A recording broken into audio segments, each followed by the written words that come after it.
तो आज हम अंकगणित परीक्षण में सन 2020 में पूछे गए क्वेश्चंस को सॉल्व करेंगे। देखेंगे कि किस प्रकार के प्रश्न आए थे और उसे कैसे बनाया जाता है। तो एक एक क्वेश्चन को समझना है, इसी से रिलेटेड कोई दूसरा क्वेश्चन भी पूछा जा सकता है। तो क्वेश्चन स्टार्ट होता है 41 से। लिखा है 7 अंकों की बड़ी से बड़ी संख्या तथा 4 अंकों की छोटी से छोटी संख्या में कितना अंतर है। पता करना पड़ेगा 7 अंकों की बड़ी से बड़ी संख्या और 4 अंकों की छोटी से छोटी संख्या, फिर दोनों का निकालना है अंतर। तो कितना भी अंकों का बड़ा संख्या क्यों ना पूछा जाए, है ना। जैसे 7 अंकों की बड़ी संख्या पूछा है तो 7 बार लिखना है 9। ठीक, आगे समझ में। 3 अंकों की बड़ी संख्या तो 3 बार 9। यहाँ क्या पूछा, 7 अंकों की बड़ी संख्या। तो 7 अंकों की बड़ी संख्या 7 बार 9 लिखो। 1 2 3 4 5 6 7। और 4 अंकों की छोटी सी छोटी संख्या बोला है। ठीक, तो अक्सर छोटी संख्या हम बनाना जानते हैं, लेकिन आप लोग जानते हो कि छोटी संख्या में 0 रखा जाता है। तो कई लोगों से क्या मिस्टेक होता है, 4 अंकों की छोटी संख्या तो 4 बार 0 रख देते हैं। 1 2 3 4। ठीक, अब 4 बार 0 रखोगे और यहाँ पर 1 रखोगे तो 5 अंक हो गया कि नहीं। तो यहीं पर कई बच्चे मिस्टेक करते हैं। तो 4 अंकों की जब छोटी संख्या पूछा जाएगा तो 3 बार 0 लिखना है और चौथा अंक को 1 लिखना है 1। तो 7 अंकों की बड़ी संख्या, 4 अंकों की छोटी संख्या। ठीक, दोनों का निकालेंगे अंतर, मतलब माइनस करेंगे। ठीक, खाली जगह में आप 0 भर सकते हो। तो 9 9 9 8 और इधर 3 9 बचा है 1 2 3।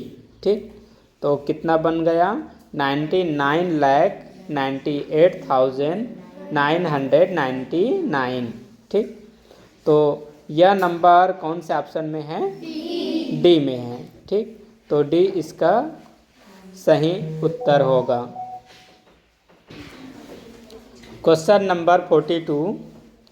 6 अंकों की बड़ी से बड़ी संख्या तथा 5 अंकों की बड़ी से बड़ी संख्या का अंतर है। अभी की तरह है, समझना है कि क्या संख्या बनाना है।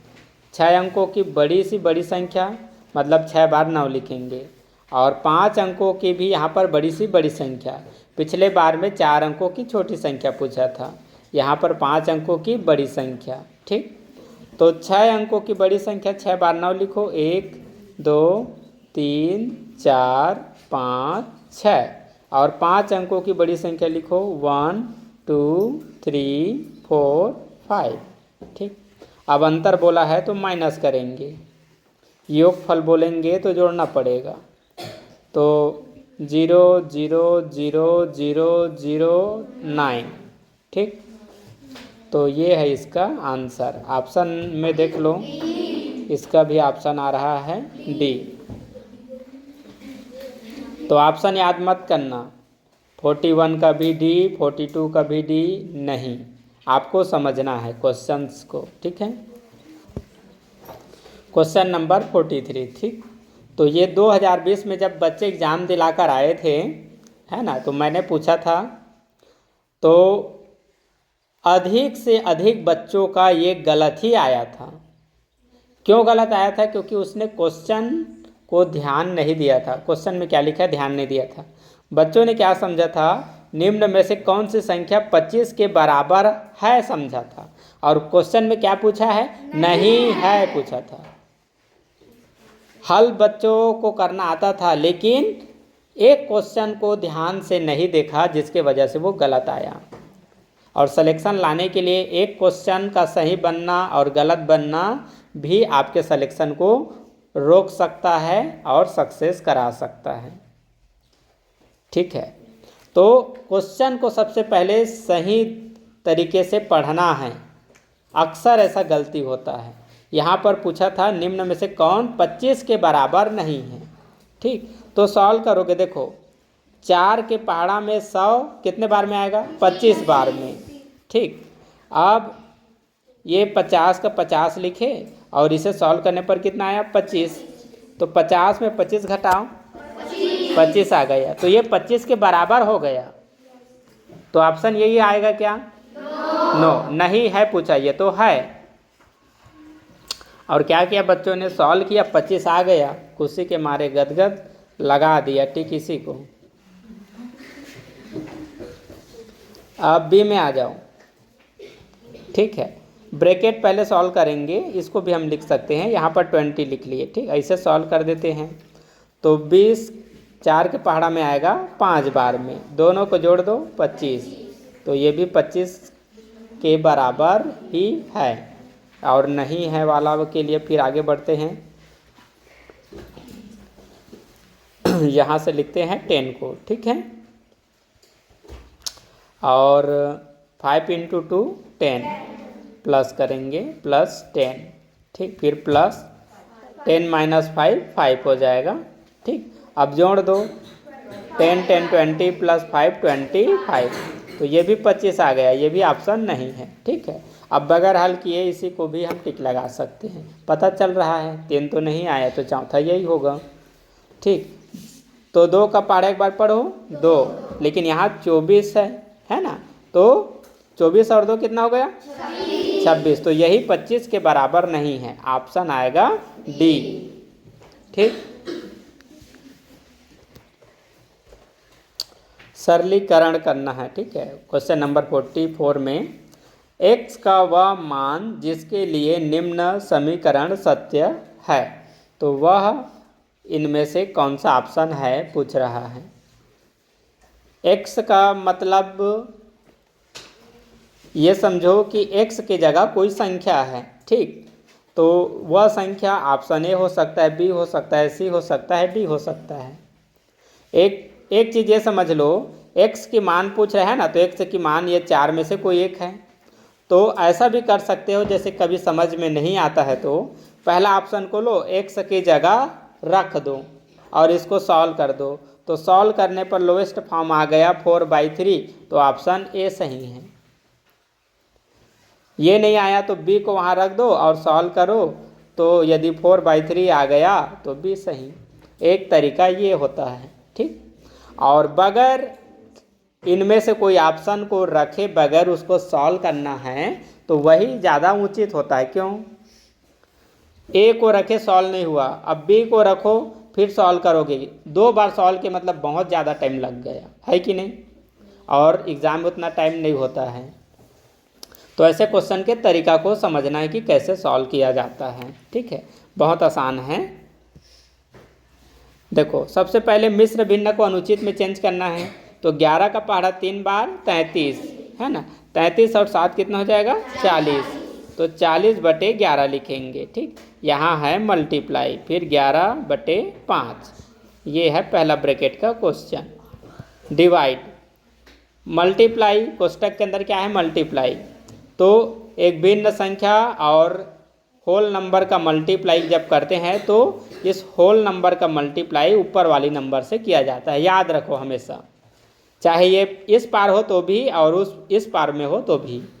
ठीक है, तो 3 और x का मल्टीप्लाई करने पर होता है 3x, नीचे में 4 बराबर क्या लिखोगे? 4/3। इसको सॉल्व कर दो। देखो, नीचे में जो नंबर वही ऊपर में भी नंबर, कैंसिल हो गया, कुछ मेहनत नहीं करना पड़ा। 5 के पहाड़ा में 40 आएगा 8 बार में, तो 8 लिखो या 8/1 लिखो, क्योंकि इधर भिन्न में है ना, तो आपको कन्फ्यूज़न होता है। सिंगल में 8 लिखकर इसको 3x/7 लिखूंगा तो आप कन्फ्यूज़ हो जाओगे। इसीलिए जब ये भिन्न में है तो इसको भी भिन्न में बनाना है, तो इसको लिख लो 8/1। अब सॉल्व कर लो। भिन्नों का जब डिवाइड किया जाता है तो ऊपर वाली संख्या का मल्टीप्लाई नीचे से कर देते हैं, मतलब इसको उल्टा करोगे तो वही चीज़ होता है जो अभी बता रहा हूँ। ठीक है, और ये 1 का इसके साथ मल्टीप्लाई हो जाएगा और बराबर क्या लिखना पड़ेगा? 4/3। तो अभी अब मल्टीप्लाई कर लेते हैं, तो 8 × 7 होता है 56। ठीक है, और 3 का पहाड़ा x बार का पढ़ोगे तो क्या आ जाएगा, 3x का पहाड़ा एक बार पढ़ने पर 3x बराबर कितना हो जाएगा, हाँ 4/3। ठीक है, तो यहाँ से एक चीज़ और समझना है। ठीक है, इक्वल का मतलब क्या है, डिवाइड भी है। ठीक है, तो डिवाइड की प्रक्रिया में ऊपर वाली नंबर का नीचे से मल्टीप्लाई और नीचे वाली नंबर का ऊपर से मल्टीप्लाई। ठीक, तो 3 का पहाड़ा 6 बार कितना आ जाएगा, 18। 3 का पहाड़ा 6 बार 18, 18 की 8 हासिल 1। ठीक, और 3 पंचे 15 और 1 16। ठीक, ओके। अब 4 ये कितना होता है, 12 और 12 x हो जाएगा। ठीक है, तो x की वैल्यू निकालेंगे, है ना, x की वैल्यू निकालेंगे। तो यहाँ पर मैं लिख लेता हूँ x, तो देखते हैं x बराबर क्या आता है। ठीक है, तो 168 में क्या करोगे, 12 से डिवाइड करोगे, 12 एकम 12, एक बार पढ़े, माइनस करो कितना आया 4, और 12 दूनी 24, 12 तिया 36, 12 चौक 48, कितने बार में डिवाइड हुआ, 4। तो 14 बार में 168 डिवाइड हुआ। तो x की वैल्यू क्या आया, 14 आया, है ना, 14 आया। और हमें क्या पता करना था, x की वैल्यू पता करना था। तो x के बराबर में क्या आया, 14 आया। मतलब कि ये x की जगह यदि हम 14 रख देंगे तो इसका वैल्यू कितना आ जाएगा, 4/3। और 14 कौन सा ऑप्शन में है, बी में। तो सिंपली कुछ नहीं करना है, बस वही चीज़ याद रखो जो भिन्नों का डिवाइड सिखाया हूँ, मल्टीप्लाई सिखाया हूँ, जोड़ना सिखाया हूँ, घटाना सिखाया हूँ, उन्हीं के आधार पर सभी क्वेश्चन बनते हैं। ठीक है,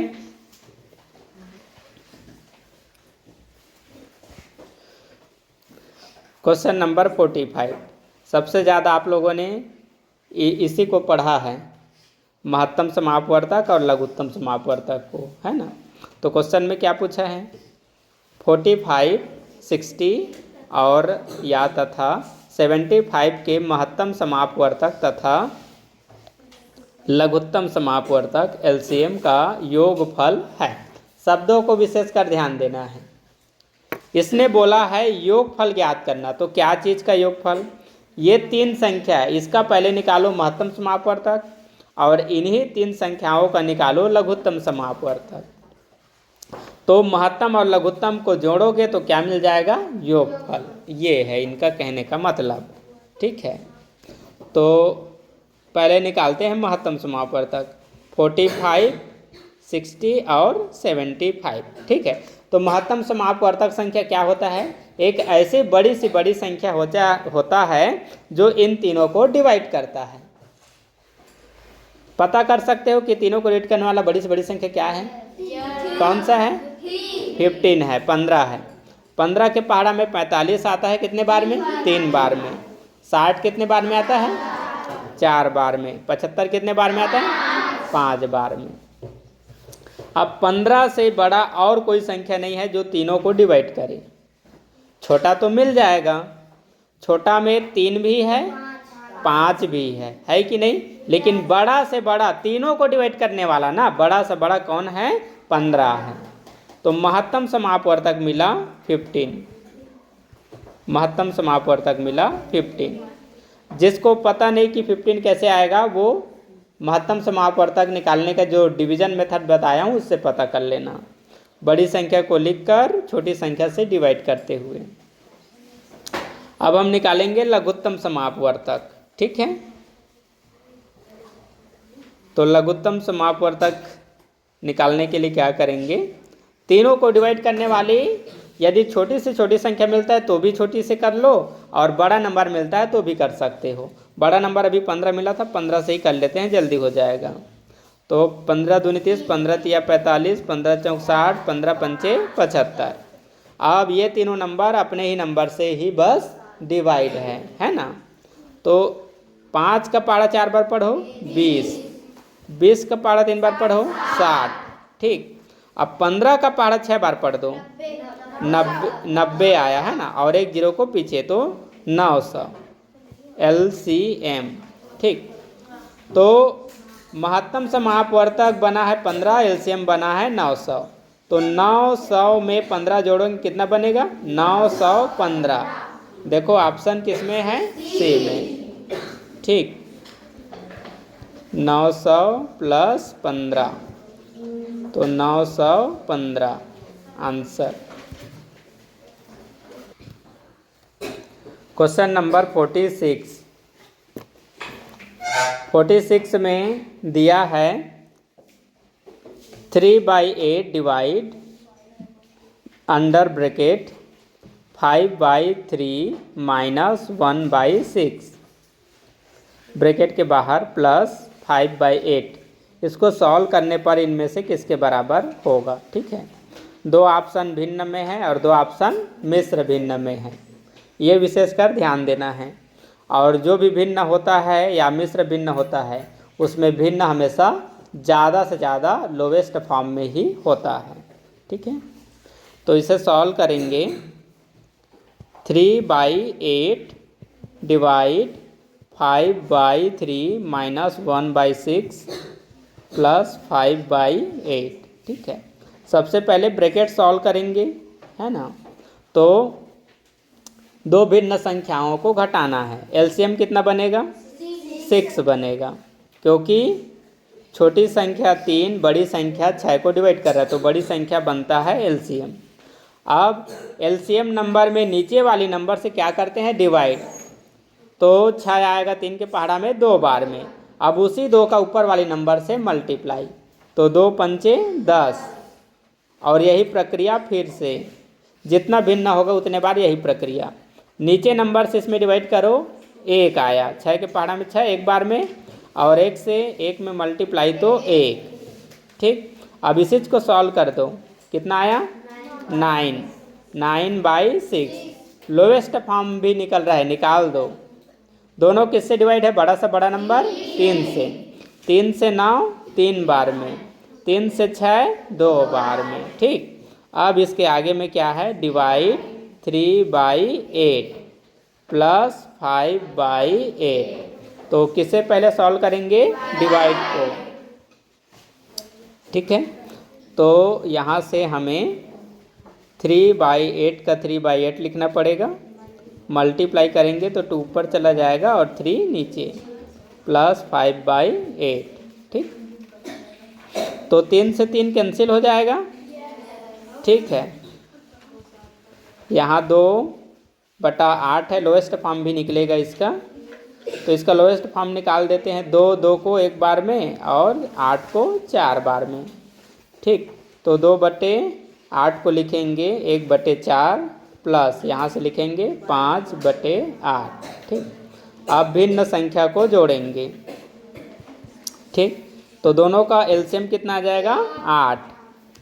4 के पहाड़ा में 8 2 बार में, 2 का 1 से मल्टीप्लाई 2, प्लस का प्लस लिखेंगे। 8 के पहाड़ा में 8 एक बार में, 1 का 5 से मल्टीप्लाई 5, तो दोनों का एडिशन करो 7 और नीचे में 8, 7/8। ठीक है, चलो ऑप्शन में देखते हैं, सी में है।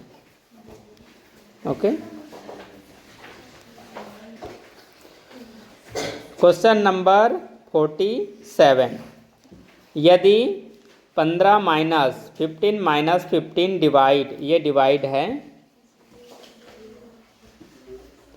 15 डिवाइड 15 मल्टीप्लाई 6 इक्वल x है, तो x का मान क्या है? ठीक, तो x का मान मतलब है कि इस समीकरण को सॉल्व करोगे तो कितना वैल्यू आएगा, तो जो वैल्यू आएगा उसको यहाँ पर x लिख दिया है, तो x का मतलब क्या होगा पूछ रहा है। ठीक है, सबसे पहले डिवाइड सॉल्व करोगे, है कि नहीं? तो जैसा नंबर है वैसे नंबर से उसको डिवाइड किया जाएगा, तो भागफल कितना मिलता है? 1 मिलता है। 15 में 15 से डिवाइड किए, क्या आया? 1। तो यहाँ हम लिख लेते हैं 1, इसके यहाँ पर माइनस है और यहाँ पर क्या है? 15, और इस पर क्या है? मल्टीप्लाई 6। अब 15 में 1 घटा दो 14। ठीक है, 14। अब 14 का टेबल 6 टाइम पढ़ दो, 84।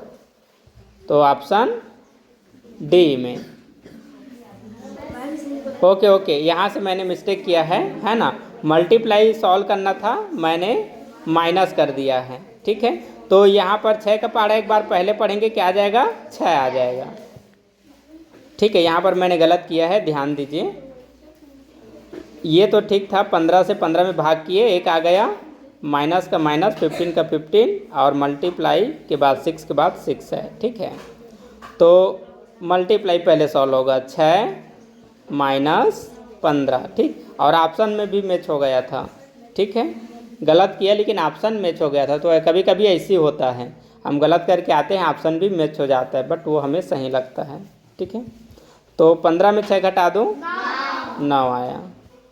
ठीक, अब फिर से ऑप्शन में देखो सी आ रहा है इस बार। ठीक है, तो ये सही आंसर है। क्वेश्चन नंबर 48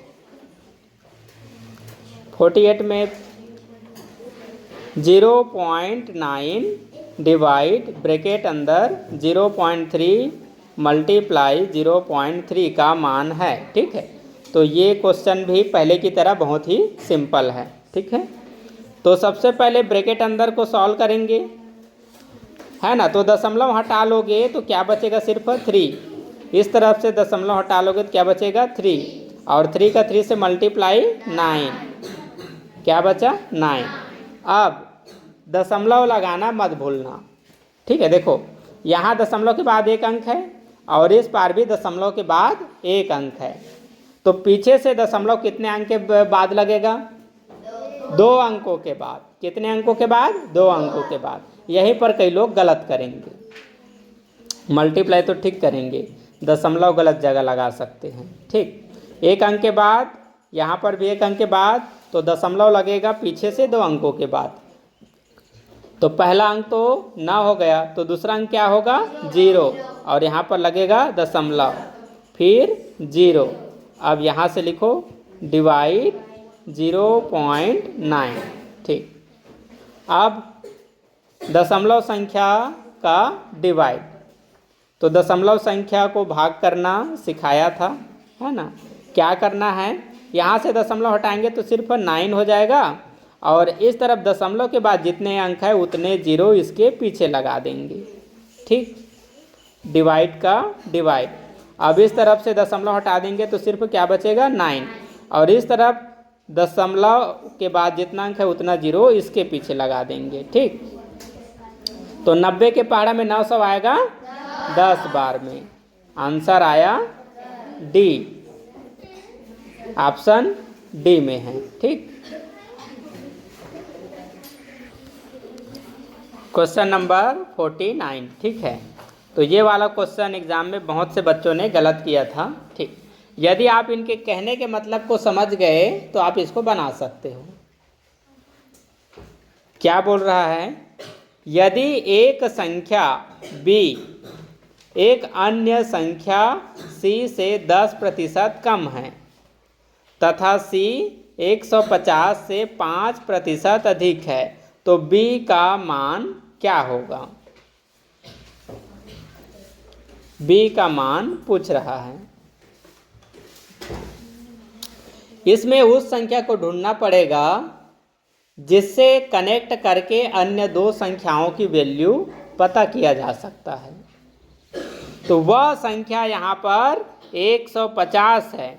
यदि आप इसको समझ गए तो बाकी सबको बना लोगे। देखो अब यहाँ पर 3 संख्या हो रहे हैं, 2 का नाम दे दिया है, एक का b है बताया है, एक का c बताया है।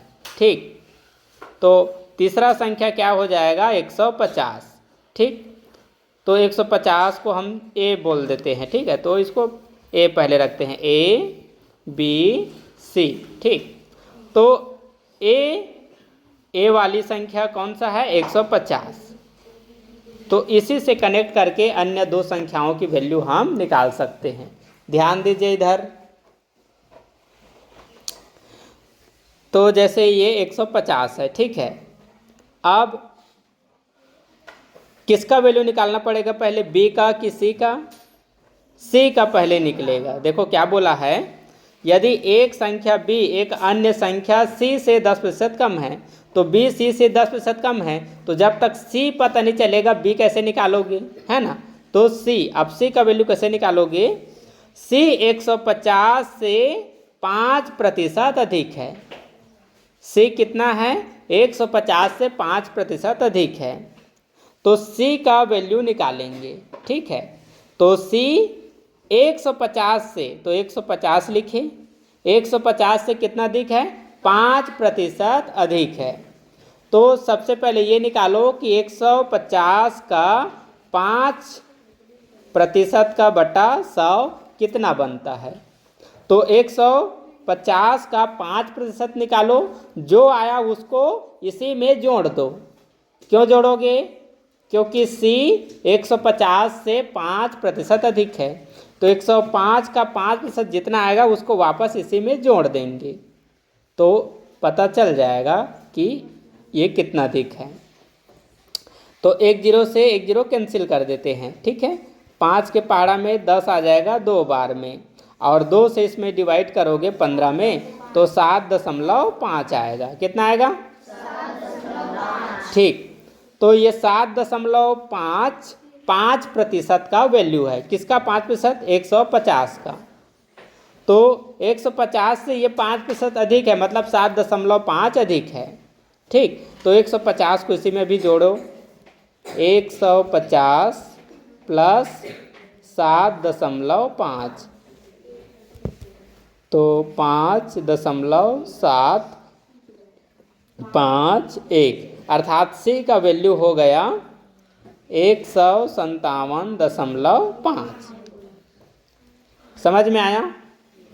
देखो c अधिक है बोल रहे हैं ना, 5% c अधिक है, किससे, b से, तो ये सॉरी a से। ठीक, मतलब 150 को हमने नाम a दिया है। ठीक, तो 150 से बताओ ये अधिक हुआ कि नहीं, हो गया। अब फिर क्या बोला है, एक संख्या ये जो b है ये c से 10% कम है। किससे कम है, c से 10% कम है, तो c का जो वैल्यू है उसका 10% निकालो, और जो 10% निकला उसको वापस इसी में घटा दो, तो घटाने पर जो नंबर आया उसको b में लिख दो, तो ये उससे 10% कम हो जाएगा, और b का ही वैल्यू अभी हमें निकालना है। तो c का 10% पहले निकालना पड़ेगा, 157.5 बटा 100। ठीक, 157, यहाँ पर कितना प्रतिशत कम करना था, 10 लिखेंगे। यहाँ दशमलव आ गया, कोई टेंशन नहीं, यहाँ से दशमलव हटा दो और एक जीरो नीचे रख दो भिन्न होने पर, क्योंकि नीचे में है उससे ऊपर में क्या करते हैं, डिवाइड करते हैं, इसलिए यहाँ दशमलव के बाद जितना अंक उतना जीरो नीचे। ठीक, एक जीरो से एक जीरो कैंसिल। ठीक, और 100 से 1575 में क्या करोगे, डिवाइड, तो बगैर डिवाइड के दशमलव लगा सकते हो। कैसे पता है, देखो नीचे में क्या है, 100 है। ठीक, तो क्या करना है, ऊपर के नंबर में देखो जो 100 से छोटा बनता हो, तो यहाँ पर लगा दूंगा तो 75 100 से क्या बनता है, छोटा, और इस पर लगा दूंगा तो ये तो 500 आ गया, मतलब 100 का पहाड़ा पढ़ सकते थे वैसे में, है ना। ठीक, तो ये हो गया इसका आंसर। ठीक, अर्थात 100 से 1575 में डिवाइड करोगे तो आंसर आएगा 15.75। ठीक, अब क्या करोगे, जो सी का वैल्यू है 157.5, उसी में इसका जो 10% है, कितना है 10%,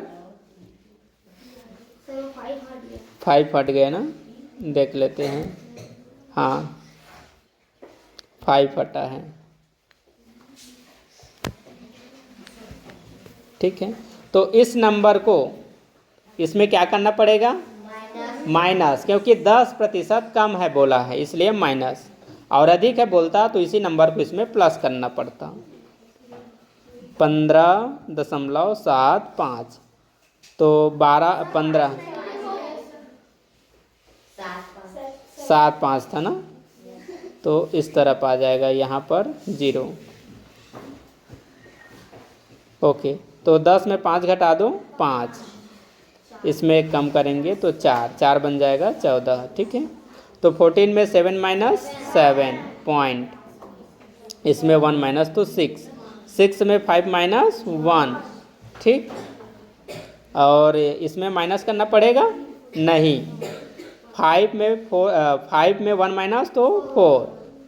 ठीक, और यहाँ पर 1 का 1, 141.75, 141.75 ऑप्शन डी आया।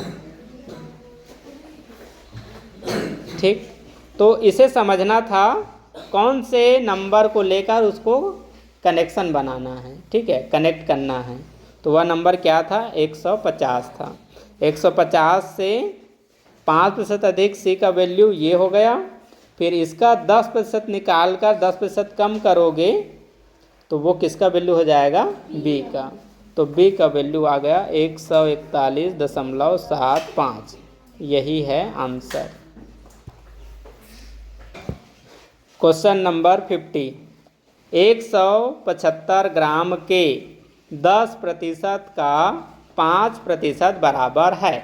ये भी बहुत सिंपल क्वेश्चन है, प्रतिशत से संबंधित क्वेश्चन है। ठीक है, देखो क्या पूछा है, ऑप्शन देख लो किसमें है, ग्राम में।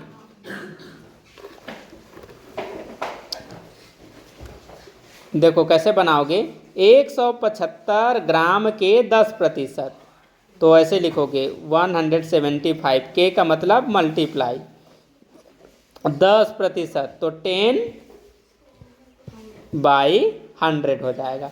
फिर का लिखा है तो फिर मल्टीप्लाई कर दो, और 5% दिया है तो यहाँ 5 लिखो, फिर प्रतिशत का नीचे में बट्टा 100, यहाँ मल्टीप्लाई का चिन्ह डालना है, याद रखो।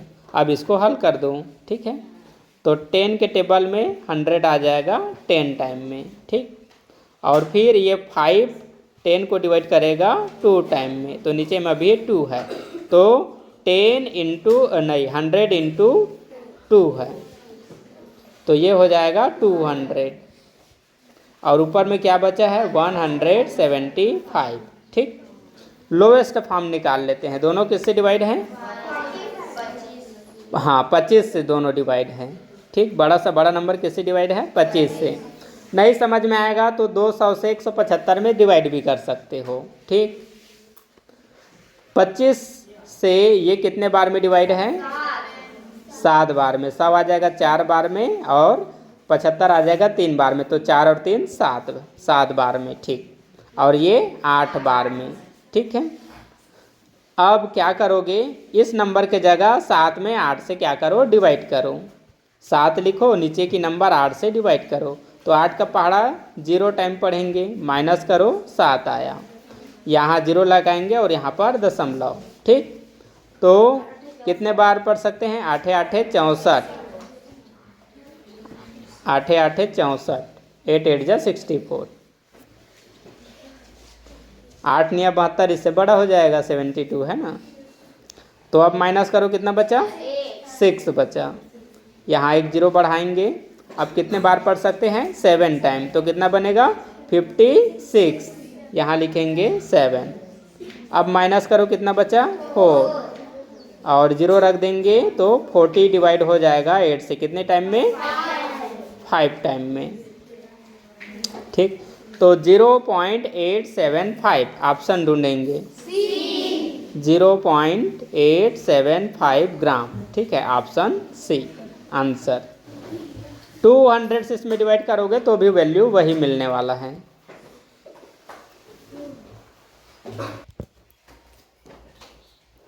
क्वेश्चन नंबर 51, निम्न व्यंजक का निकटतम परिणाम पूर्ण संख्या में है। इस क्वेश्चन में कई बच्चे गलत कर सकते हैं। देखो, पूर्ण संख्या में निकटतम मान पूछा गया है। यदि आप इसका आंसर निकालने के बारे में सोच रहे हो तो आप क्या सोच रहे हो कि पहले हम इन दोनों का मल्टीप्लाई कर देंगे, और मल्टीप्लाई में ये भी है तो इन दोनों का मल्टीप्लाई करेंगे, फिर इन दोनों का। ठीक, तो ये वाला नंबर बड़ा बनेगा, इन दोनों नंबर से ये बड़ा बनेगा, है ना। तो इस नंबर में इसको माइनस करोगे, फिर बचेगा जो नंबर उसमें इसको माइनस करोगे, तो जो आंसर बचा उसके आसपास में इसको ढूंढोगे। यही ज़्यादातर लोग सोचेंगे। तो इस आधार पर बनाओगे तो ऑप्शन आप नहीं ढूंढ पाओगे। देखो पूर्ण संख्या में पूछा गया है, अभी जैसे मैं बता रहा था ना, उस आधार पर भी वो पूछ सकता है, और कभी कभी ये दूसरे प्रकार से भी पूछता है। कैसे? जो दशमलव संख्या है उसी को पहले पूर्ण संख्या में बदलो और सॉल्व करो, तब कभी कभी ऑप्शन में आंसर मिलता है। तो ये वाला क्वेश्चन उसी प्रकार से है। देखो दशमलव को पूर्ण संख्या में कैसे बदलते हैं, ध्यान दीजिए, मोस्ट इंपॉर्टेंट। दशमलव का निकटतम मान पूर्ण संख्या में कैसे निकालते हैं? दशमलव का निकटतम मान पूर्ण संख्या में कैसे निकालते हैं? देखो यहाँ है 49.6, तो यदि दशमलव के बाद वाली संख्या 5 से बड़ी है, 5 है या 5 से बड़ी है, तो दशमलव की पहली वाली संख्या में 1 जोड़ देते हैं। तो 9 में 1 जोड़ो कितना हुआ? नहीं, 49 में 1 जोड़ो 50, टोटल कितना हो जाएगा? 50। ठीक है, इसको 10 भी बनाओगे तो हासिल है किस में जाएगा? जोड़ो कितना आएगा? 50 ही आएगा। तो 50 आगे समझ में। और 50 इंटू कितना आ जाएगा? 102 माइनस, यहाँ देखो 7.1 में दशमलव की बाद वाली संख्या 5 से छोटी है, 5 से छोटी है तो सिर्फ दशमलव की पहली संख्या को लिखना है, कुछ भी नहीं करना है। दशमलव की पहली संख्या क्या है? 7, तो 7 मल्टीप्लाई, यहाँ देखो 29.7, तो पॉइंट के बाद क्या है? 7। 5 से बड़ा है, 5 से बड़ा तो इसमें 1 जुड़ जाएगा, तो ये हो जाएगा 30 माइनस। ठीक, और ये दशमलव की बाद वाली संख्या 1 5 से छोटी है तो 5 लिखोगे मल्टीप्लाई, और 20.1 है, मतलब दशमलव की बाद वाला 5 से छोटी है तो सिर्फ क्या लिखोगे? 20। अब इसको सॉल्व करोगे तो ऑप्शन मिलेगा। अब तो ये पूर्ण संख्या में है, सॉल्व करोगे तो पूर्ण संख्या का ही ऑप्शन मिलेगा। ठीक है, तो पहले एक 0 रख लेते हैं। 5 का पहाड़ा 2 बार पढ़ते हैं 10 हासिल 1, 5 का पहाड़ा 0 बार 0, और यहाँ 1 बचा है उसको लिख लेते हैं, 5 एकम 5। ठीक, माइनस, और यहाँ पर 7 का पहाड़ा 3 बार 21 माइनस, 5 का पहाड़ा 2 बार 100। ठीक, अब इसको इसमें पहले माइनस करते हैं, या तो इन दोनों को जोड़कर माइनस कर लो, या इसमें पहले इसको माइनस करो फिर बचा उसको इसमें माइनस करो तो भी ठीक है। तो इन दोनों को पहले जोड़ दो, माइनस और माइनस जुड़कर, माइनस और माइनस है तो नंबर जुड़ जाएंगे। ठीक है, तो माइनस का कितना बनेगा? 310, यहाँ लिखते हैं 310। आप कहीं कुछ मिस्टेक हुआ है क्या? मुझे लगता है यहाँ पर ना दशमलव 10 के बाद यहाँ दशमलव है, लग रहा है, क्योंकि ऑप्शन मैच नहीं होगा। ये देखो, चलो करते हैं 0, 10 में 1 घटा दो 9, इसमें 1 कम करते हैं तो 0 हो जाएगा 10, 10 में 3 घटा दो 7, इसमें 1 कम तो 4। ठीक है, देखो ऑप्शन मैच नहीं हुआ, यहाँ ना दशमलव होगा, ये 10 के बाद, ये 10 के बाद ना शायद दशमलव होगा। चलो देखते हैं यदि वहाँ दशमलव रखते हैं तब कितना आता है मान। तो यदि यहाँ पर देखो सभी तरफ ना देखो दशमलव है तो शायद यहाँ पर दशमलव होना ही चाहिए, क्योंकि सभी संख्या में दशमलव है। तो इस आधार पर देखते हैं, ये बन जाएगा 50 और ये बन जाएगा 10, क्योंकि 10 के बाद क्या है? 2, 5 से छोटा है। ठीक है, अब सॉल्व करके देखते हैं, तो यहाँ पर ना दशमलव है। ठीक है, ये आ जाएगा 500 माइनस 21, हाँ, और यहाँ पर क्या आ जाएगा? 100। ठीक, अब माइनस 210 और माइनस 100 कितना हो जाएगा? माइनस 310। अब माइनस करो 0। ठीक है, 10 में 1 घटा दो 9, और 4 में 3 घटा दो 1, 190। ऑप्शन डी आ रहा है। तो यहाँ 10 के बाद क्या था? दशमलव। ठीक, तो याद रखो पूर्ण संख्या में देखो आंसर हमने कैसे निकाला, ये जानना महत्वपूर्ण है।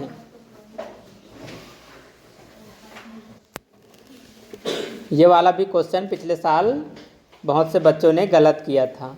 ठीक है, तो ये क्वेश्चन दो प्रकार के क्वेश्चन को शामिल करके बनाया गया है। एक क्षेत्रमिति भी इसी में जुड़ा है और चाल, दूरी तथा समय का भी क्वेश्चन इसी में जुड़ा है। कैसे बनाओगे? देखो, एक पार्क 1500 मीटर लंबी तथा 750 मीटर चौड़ी है। एक साइकिल सवार को इस पार्क के 4 चक्कर लगाने हैं। 4.5 किलोमीटर प्रति घंटा की चाल से उसे कितना समय लगेगा? पूछा क्या गया है? समय पूछा है। तो चाल, दूरी तथा समय में समय बराबर क्या होता है? दूरी बटा चाल। ठीक, तो चाल तो दे रखा है 4.5 किलोमीटर प्रति घंटा है, चाल दे रखा है कि नहीं? ठीक, क्या पता करना पड़ेगा? दूरी। क्या पता करना पड़ेगा? दूरी। तो दूरी कैसे निकालोगे? देखो, ये जो आकृति है पार्क का, इसका लंबाई 1500 मीटर है, चौड़ाई 750 है। तो किस प्रकार की आकृति हुआ बताओ? आयताकार। तो एक आयताकार आकृति के विषय में बात हो रहा है। ठीक, तो आयत का क्या निकालना पड़ेगा? गलत, परिमाप निकालना पड़ेगा। देखो, साइकिल सवार ये आयताकार मैदान का क्या करता है? चक्कर लगाता है। क्या लगाता है? चक्कर। तो चक्कर लगाएगा तो ये किनारे में लगाएगा। ठीक है, ये साइकिल सवार यहाँ मान लो ये जो एरो है वो साइकिल है, तो ये इस बिंदु से स्टार्ट करके इस बिंदु तक गया तो 1500 मीटर उसने तय किया। ठीक, फिर इस बिंदु से इस बिंदु तक उसने तय किया, तब 750 मीटर की दूरी तय किया। ठीक, तो वापस इस दूरी से इस दूरी तक 1500 मीटर और फिर ये दूरी 750 मीटर। तो एक बार चक्कर कितना लगाया? एक बार में कितना दूरी उसने चक्कर लगाया, ये पता है, करना है। ठीक है, तो इसको जोड़ दो। इसको क्या करो? जोड़ दो, क्योंकि परिमाप क्या होता है? चारों भुजाओं का योग होता है। या फिर आयत का फार्मूला लिखो, 2 ब्रैकेट लंबाई प्लस चौड़ाई 750 है। ठीक, तो इसका परिमाप मिल जाएगा, ये 1500 है। ठीक है, तो हाँ, जोड़ने पर कितना आ जाएगा? 2250 आ जाएगा। तो 2250, और यहाँ भी 2 बचा है ना, ध्यान रखो 2 बचा है। 2 से मल्टीप्लाई कर देंगे, 2 से मल्टीप्लाई कर देंगे, 0 10 कैरी 1 4 और 1 5, फिर 2 से 4। ठीक है, 4500 मीटर। तो ये कितने बार का चक्कर है बताओ? एक बार का है। कितने बार का है? एक बार का है, 4 बार का नहीं है। ठीक है, एक बार में 4500 मीटर की दूरी तय करता है। अब वो 4 चक्कर लगाता है तो 4 से और मल्टीप्लाई कर दो। ठीक है, तो 4 का पार्ट 0 बार 0 0, 4 पंचे 20, हासिल 2, 4 चौक 16 और 2 18। ठीक, तो दूरी बना 18000 मीटर। 18000 मीटर याद रखो ना। ये देखो, ये जो लंबाई है उसको क्या बोला है? मीटर। तो ये किस में है? मीटर। और बताओ, चाल में जो दूरी है वो किस में है? किलोमीटर में। तो मीटर को किस में चेंज करना पड़ेगा? किलोमीटर में। तो 18000 मीटर का किलोमीटर में वैल्यू, हाँ 18 किलोमीटर। कितना होगा? 18 किलोमीटर। तो यहाँ पर लिखोगे 18 बटे कितना आ जाएगा? 4.5। ठीक, अब यहाँ ध्यान दो, इसी को कैसे चेंज करते हैं। नीचे में दशमलव के बाद एक अंक है तो यहाँ से दशमलव हटा दो और ऊपर में रख दो 0। ठीक, अब 45 से उसमें क्या करो, डिवाइड करो। ठीक, तो 45 का पहाड़ा 2 बार पढ़ने पर 90, 2 बार पढ़ने पर 90, तो और 90 में 90 जोड़ देंगे कितना होता है 180। तो यहाँ पर 2 बार और पढ़े तो टोटल कितने बार पढ़े, 4 बार। तो 4 घंटे समय कितना लगेंगे, 4 घंटे का समय लगेंगे। तो उनके ना बातों को समझना है और उसी आधार पर सॉल्व करना है। यहाँ पर जो बच्चा समझ गया, साइकिल से आयताकार मैदान का चक्कर लगा रहे हैं, मतलब उसका परिमाप पूछा जा रहा है। और 4 चक्कर लगाया तो पहले एक बार एक चक्कर में कितना दूरी तय किया वो पता करेगा, और 4 चक्कर बोला तो 4 से मल्टीप्लाई कर देगा। तो यही मीटर ही तो दूरी कहलाता है ना। मीटर, किलोमीटर, सेंटीमीटर, ये सब क्या है, दूरी के लिए है। तो दूरी मिल गया। ठीक है, तो 2 क्वेश्चंस को शामिल करके एक क्वेश्चन बनाए थे। ऑप्शन किस में है, 4 घंटे, डी में।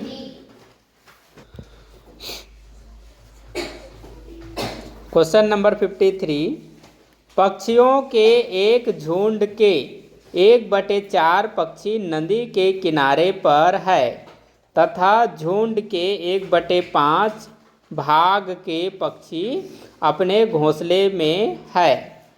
बाकी बचे 22 पक्षी भोजन की तलाश में घूम रहे हैं। घोंसले में कितने पक्षी हैं? ऐसे क्वेश्चंस को कम से कम 2 बार 3 बार पढ़ो, क्या बोलना चाहता है उसको समझो। ठीक है, एक सामान्य तरीके से मैं समझाने का प्रयास करता हूँ, ध्यान दो। ठीक है, एक पक्षी का झुंड है जो भोजन की तलाश में घूम रहा है।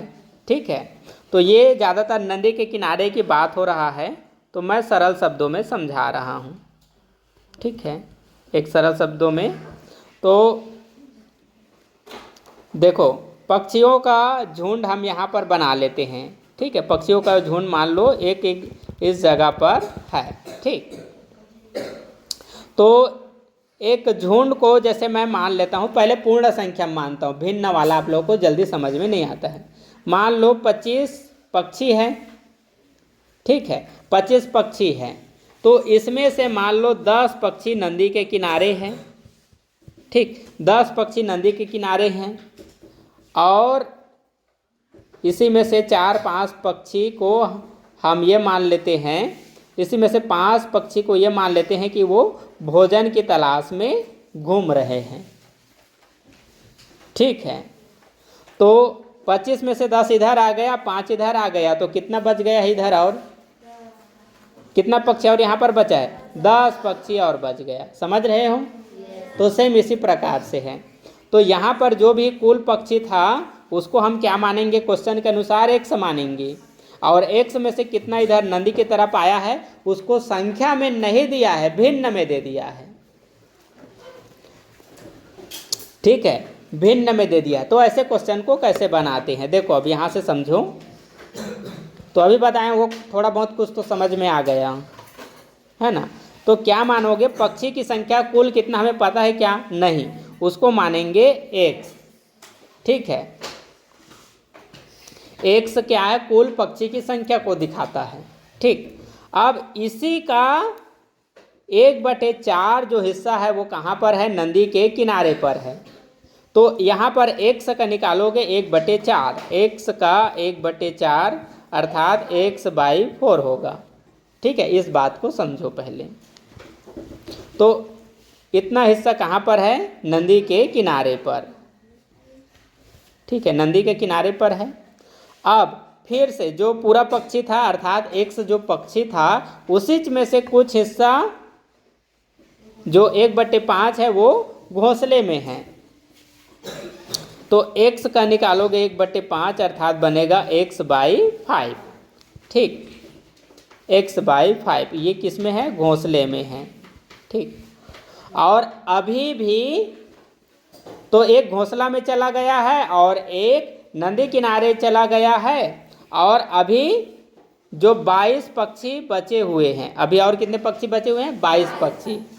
तो ये 22 पक्षी का जो मतलब पहले जो झुंड बना था ना पूरा पक्षी का, उसमें से 22 पक्षी मतलब सोचो अभी झुंड में ही है। ठीक है, तो यहाँ से हमें क्या करना पड़ेगा कि पूरा पक्षी की संख्या x था। कितना था? x। उसमें से नदी किनारे और घोंसले में गए पक्षी, इन सब को मिलाकर इन दोनों को जोड़ देंगे और पूरा पक्षी में से ये दोनों को जोड़कर घटा देंगे, तो हमें क्या मिलेगा उससे? बची हुई पक्षियों की संख्या। तो बची हुई पक्षियों की संख्या जो भिन्न में आएगा वो किसके बराबर हो जाएगा? 22 पक्षियों के बराबर। तो अब क्या करेंगे, हमें ये पता करना पड़ेगा कि नदी किनारे और घोंसले में गए पक्षियों को मिलाकर कुल कितने पक्षी चले गए। ठीक है, तो x/4 प्लस x/5, तो भिन्नों को जोड़ेंगे, एलसीएम आ जाएगा 20, 4 के टेबल में 20, 5 टाइम में x मल्टीप्लाई 5 के टेबल में 20, 4 का x मल्टीप्लाई, दोनों को ऐड करो 9x। कितना आया? 9x, 9x/20। तो ये नदी किनारे और घोंसले में गए पक्षियों की संख्या है। ठीक, अब कितने पक्षी बच गए? तो ये 2 पक्षियों का योगफल हो गया, मतलब झुंड के 3 टुकड़े हो गए, तो उसमें से 2 टुकड़े का ये क्या है? योगफल है। तो क्या करोगे, पूरा पक्षियों की संख्या में ये 2 हिस्सों को क्या कर दो? घटा दो, तो क्या मिलेगा? बचे हुए पक्षियों की संख्या मिलेगा। तो यहाँ से क्या करेंगे? 9x/20 करोगे। अब जैसे संख्या को हल करते हैं वैसे ही हल करना है, टेंशन मत लो, x देख कर डर जाते हो। 20 का पहाड़ा x बार तो क्या हो जाएगा? 20x। अब 20x में 9x को घटा दो, कितना बचा? 11x/20।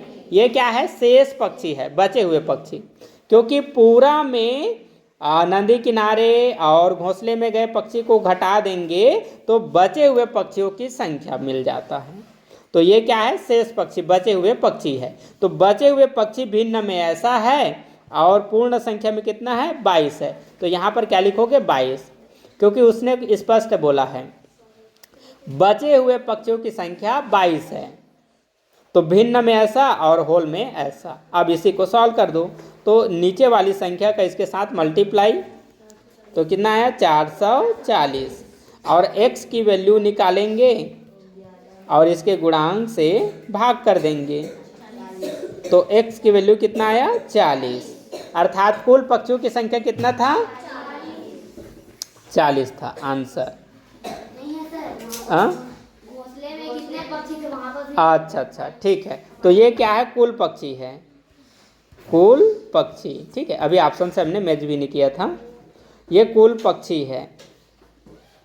हाँ, ये देखो ऑप्शन 40 इसमें भी मिल रहा है, लेकिन पूछा क्या गया है? घोंसले में कितने पक्षी है, घोंसले में कितने पक्षी है ये पूछा है। और मैंने जो 40 निकाला है वो क्या है? कुल पक्षी की संख्या। अब देखो बड़ा कन्फ्यूजन है, कई बच्चे अब 40 लाकर इसी को टिक कर देंगे, इसने 40 बोला था आंसर। हाँ ठीक, तो घोंसले में कितने पक्षी हैं? तो कुल पक्षी कितने हैं? 40। तो 40 का घोंसले में गए पक्षी कितना है? 1/5। तो 40 का निकालो 1/5, तो 5 के पहाड़ा में 40, 8 बार में 8 गुणा 1 करो 8। तो ऑप्शन कहाँ गया? डी में। ठीक है, तो देखो एक बार कुल पक्षी की संख्या मिल गए ना, तो नदी किनारे गए पक्षियों की संख्या पूछा जाएगा तो भी बता सकते हो। नदी किनारे कितने पक्षी गए हैं? तो निकालो 40 का 1/4, तो कितने पक्षी गए हैं? 10 पक्षी। कितने पक्षी गए हैं? 10। तो नदी के किनारे में जाने वाले 10 पक्षी हो गए, घोंसले में जाने वाले 8 हो गए, तो 10 और 8 कितना हो गया? 18। और 22 बचे हैं, है ना? तो 22 को इसमें जोड़ो, टोटल देखो 40 का 40 आया कुल पक्षी, पता चल गया। सभी बिछड़े हुए पक्षियों को हमने एक साथ कर दिया, मिला दिए, है ना।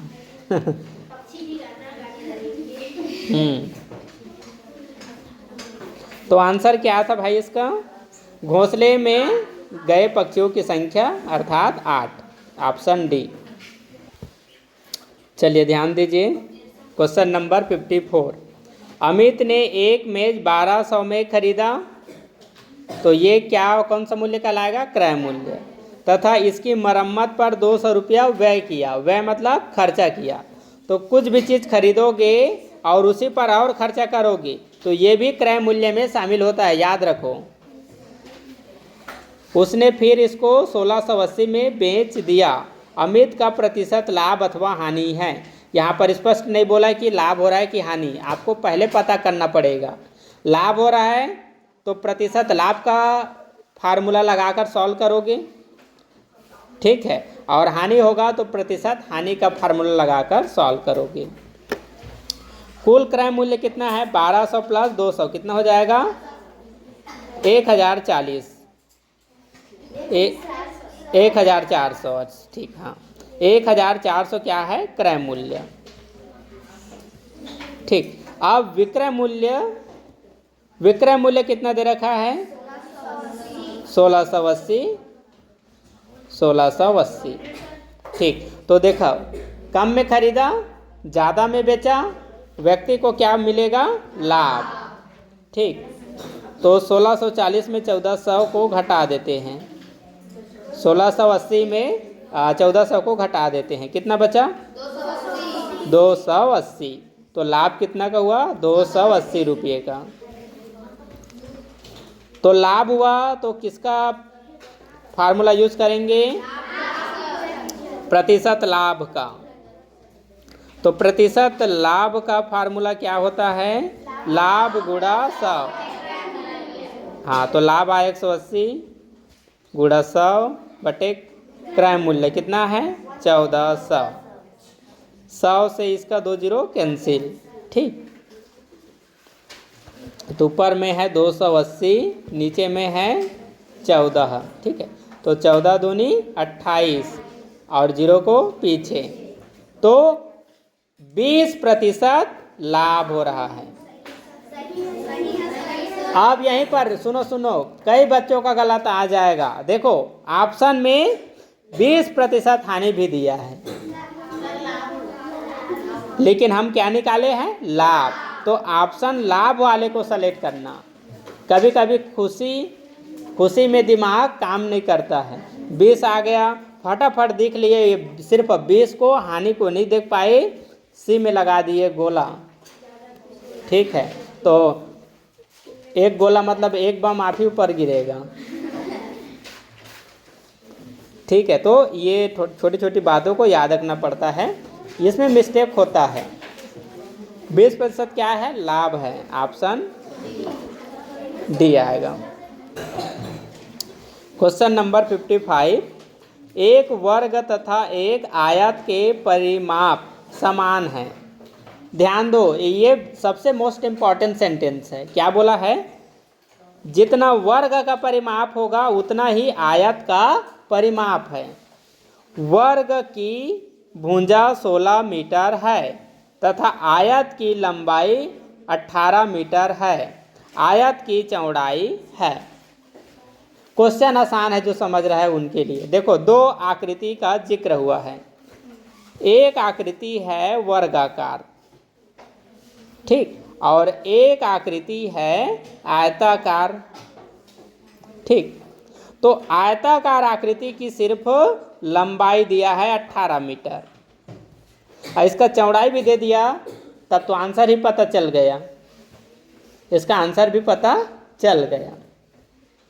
लेकिन ये एकदम आसान भी है, जो बच्चा समझदार है उनके लिए तो बहुत आसान है। कैसे आसान है? देखो, इसका लंबाई दिया है आयत का 18 मीटर, और वर्ग का क्या दे दिया है? एक भुजा दे दिया है 16 मीटर। तो वर्ग का एक भुजा दे दिया मतलब सभी भुजा दे दिया है कि नहीं?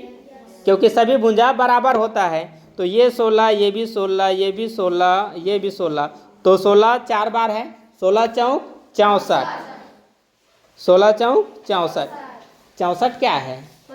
परिमाप। वेरी गुड, परिमाप। क्या है ये? परिमाप। तो इसका जितना परिमाप है उतना ही परिमाप इसका भी होगा, आयत का भी होगा, यही बोला था उसने। तो आयत का भी परिमाप कितना हो गया? 64। कितना हो गया? 64। अब जो बच्चा दिमागदार है वो क्या करेगा? ऑप्शन उठाएगा, एक ऑप्शन को इस तरफ ले लो, 14 ले लिए, कितना ले लिए? 14। तो इस तरफ भी 14 रखो और चारों भुजा को जोड़ो और आ गया 64, तो ये ऑप्शन आंसर है। पता चल गया कि नहीं? दिमाग लगाने से पता चल गया भाई, क्योंकि आयत का परिमाप क्या होता है? चारों भुजाओं का योगफल। तो मान लो ये पहला ऑप्शन को ले लिया, ए को, यहाँ 14 है तो यहाँ पर भी क्या हो जाएगा? 14, ऊपर 18 तो यहाँ पर भी 18, 18 दूनी 36 और 14 दूनी 28, जोड़ कर देखो, आ गया। आ गया ना? अब एक्स्ट्रा ऑर्डिनरी बच्चे जो मतलब बगैर ऑप्शन से बना सकते हैं, ठीक है, तो बगैर ऑप्शन से कैसे इसका आंसर ला दोगे? तो देखो बगैर ऑप्शन से अब कैसे आंसर लाएंगे, यहाँ ध्यान दो, ये 64 क्या है? वर्ग का भी परिमाप है और आयत का भी परिमाप है, ठीक है, ये क्या है? आयत का भी परिमाप है। तो आयत का परिमाप बराबर क्या होता है? 2 ब्रैकेट लंबाई प्लस चौड़ाई होता है, ठीक। तो लंबाई तो दे रखा है 18, चौड़ाई पता नहीं है तो उसको क्या मान लेते हैं? x। अब इसी को सॉल्व करो, तो परिमाप दे रखा है 64, परिमाप को हटाओ, उसका वैल्यू लिखो 64, यहाँ से लिखो 2, 2 का 18 से मल्टीप्लाई कर दो 36 प्लस 2 का 1 से मल्टीप्लाई 2x, ठीक। अब ये 36 इस पार आ जाएगा तो 64 माइनस 36 और इस तरफ 2x माइनस करेंगे, कितना बचेगा? माइनस करने पर आ जाएगा 64 माइनस 36 28 इक्वल 2x। अब x की वैल्यू निकालेंगे तो 28 में 2 से डिवाइड करेंगे तो x की वैल्यू कितना आया? 14। कितना आया? 14। और हमने x किसको माना था बताओ? चौड़ाई को। ये देखो ये लंबाई है, ये चौड़ाई को x माना तो 14 मिल गया। ओके, तो किसी भी प्रकार से अपना दिमाग चलाओ, किसी चीज़ को बनाते नहीं बढ़ रहा है तो ऑप्शन को ही ज़्यादा से ज़्यादा ध्यान दो, और जो भी पूछा जा रहा है वो तो आंसर ऑप्शन के रूप में है ही।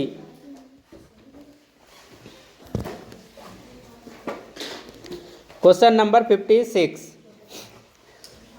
8 मीटर लंबी, 6 मीटर ऊंची तथा 22.5 सेंटीमीटर मोटी दीवार बनाने हेतु कितनी ईंटें चाहिए, जबकि एक ईंट का माप 25 centimetre multiply 11.25 centimetre multiply 6 centimetre है।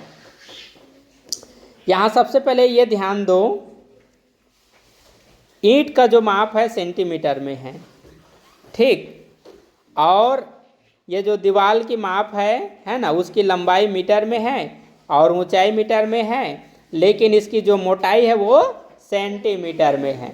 तो जो जो चीज़ें मीटर में है उसको सेंटीमीटर में चेंज करना पड़ेगा, ठीक। यहाँ हम क्या करेंगे, ईंट के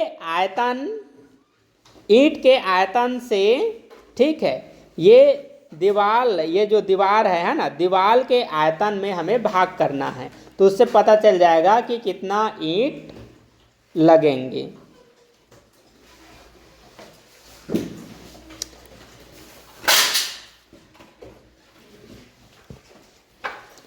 तो यहाँ पर हम क्या करेंगे, दीवारों का निकालेंगे आयतन, ठीक है।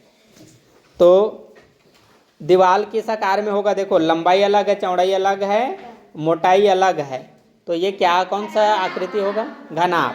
घनाभ का निकालेंगे आयतन। घनाभ का आयतन क्या होता है? लंबाई गुणा चौड़ाई गुणा ऊंचाई, ठीक है। यहाँ पर 22.5 ये सेंटीमीटर में है। तो इसको भी हमें क्या करना पड़ेगा, सेंटीमीटर में चेंज करना पड़ेगा।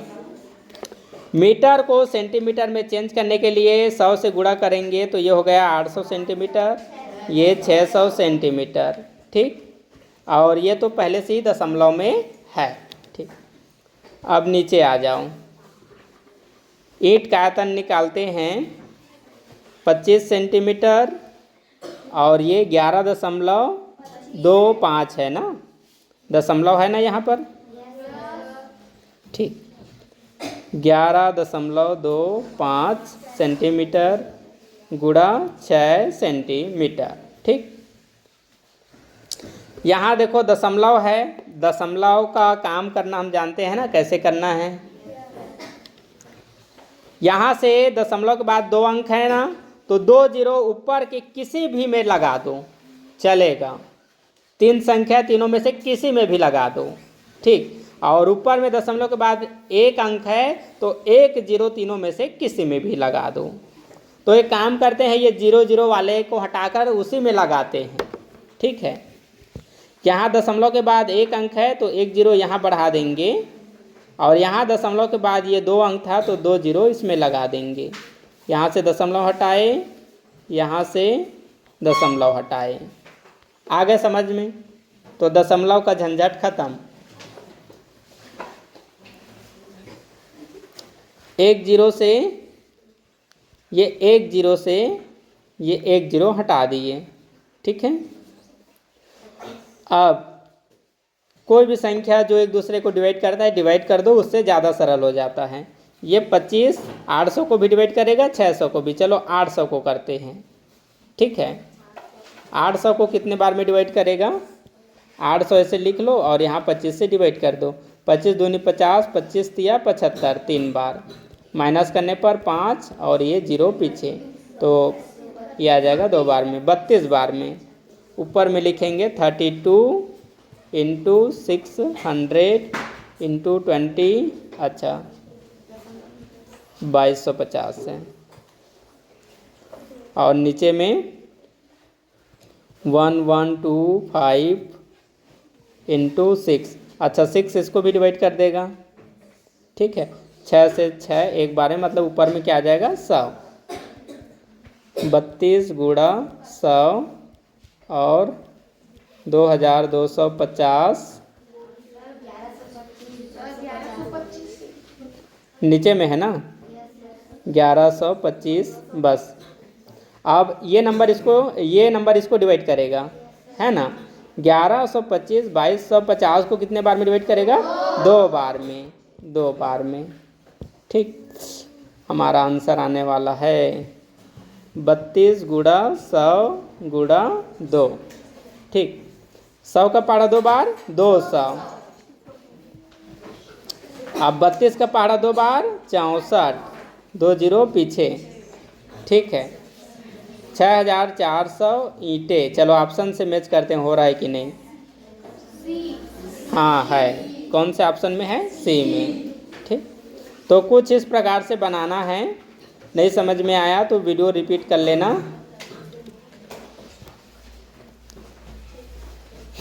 हम अपने गंतव्य, ये 57 में, हम अपने गंतव्य स्थान पर 4 होल 1/2 घंटे यात्रा करने के पश्चात, ठीक 2:45 अपराह्न। ठीक है, अपराह्न मतलब क्या होता है, दोपहर, दिन के 12 बजे की बाद वाली घड़ी की समय, अपराह्न हिंदी में। ठीक है, और दिन के 12 बजे की पहली वाली समय को बोलते हैं पूर्वाह्न। ठीक, तो 2:45 अपराह्न पर पहुँचे। हमने यात्रा कितने बजे आरंभ की थी। देखो आप 4 घंटा और 1/2 घंटा, इसका मतलब क्या है, 1/2 का आधा घंटा होता है। ठीक है, मतलब 4 घंटा 30 मिनट इसका मतलब होगा।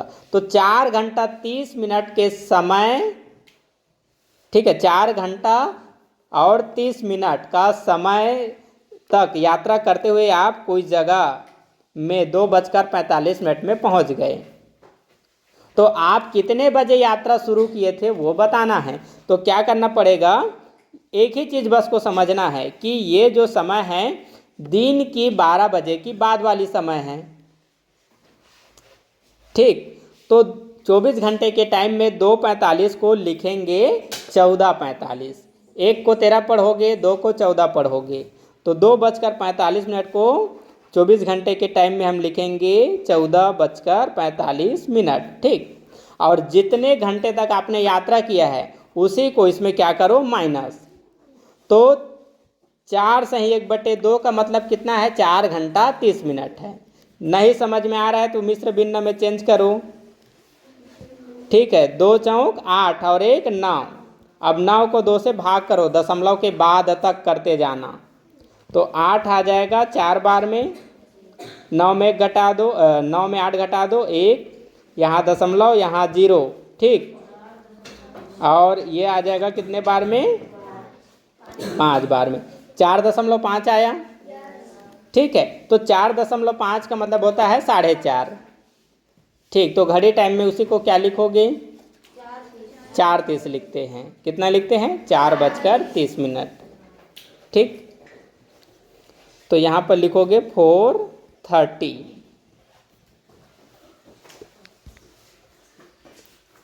अब माइनस करो 15 यहाँ पर, ठीक है, 15 आ गया माइनस करने पर, और यहाँ पर 10, 10:15 पूर्वाह्न आ जाएगा।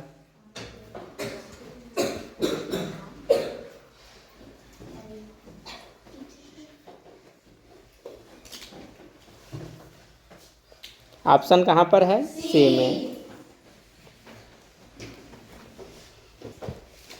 क्वेश्चन नंबर 58, 640 का भाज्य गुणनखंड है, ठीक है। तो 640 का भाज्य गुणनखंड निकाल लेते हैं। 640 का भाज्य गुणनखंड, छोटा नंबर 2 है जो इसको डिवाइड करेगा, ये 3 बार में, 2 बार में 0, फिर 2 से 16 दूनी 32, ठीक है। फिर 2 से 80 बार में, 2 से ये 40 बार में, 2 से ये 20 बार में, 2 से ये 10 टाइम में, 2 से ये 5 टाइम में, 5 से 1 टाइम में।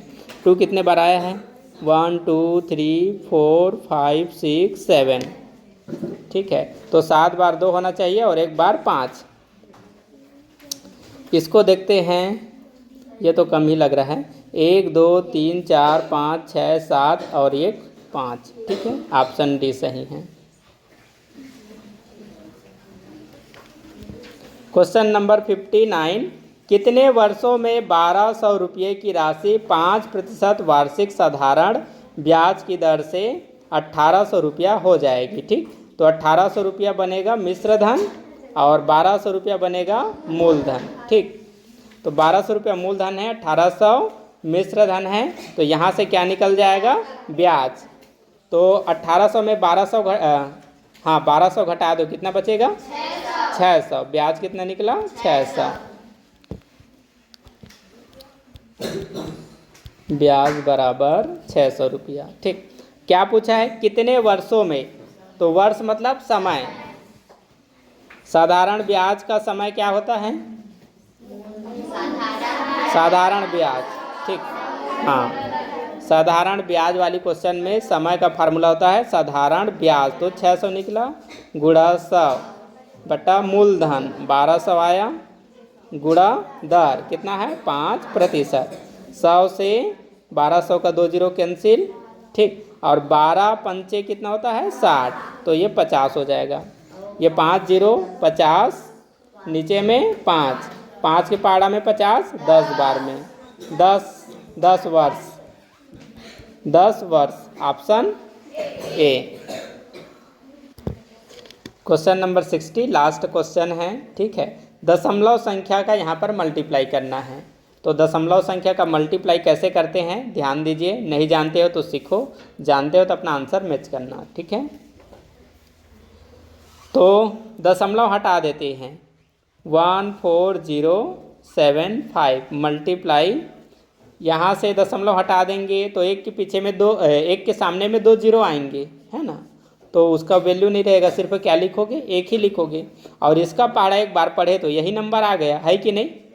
कुछ मेहनत ही नहीं करना पड़ा। अरे अब मेहनत सिर्फ दशमलव लगाने में करना है। देखो इस तरफ दशमलव के बाद 2 अंक है और इस तरफ भी दशमलव के बाद 2 अंक है, तो टोटल 4 अंकों के पहले लगेगा दशमलव। पीछे से ना, इधर से इधर नहीं, इधर से इधर 1 2 3 4 यहाँ लगेगा दशमलव। और ऑप्शन कहाँ पर मैच हुआ, सी में।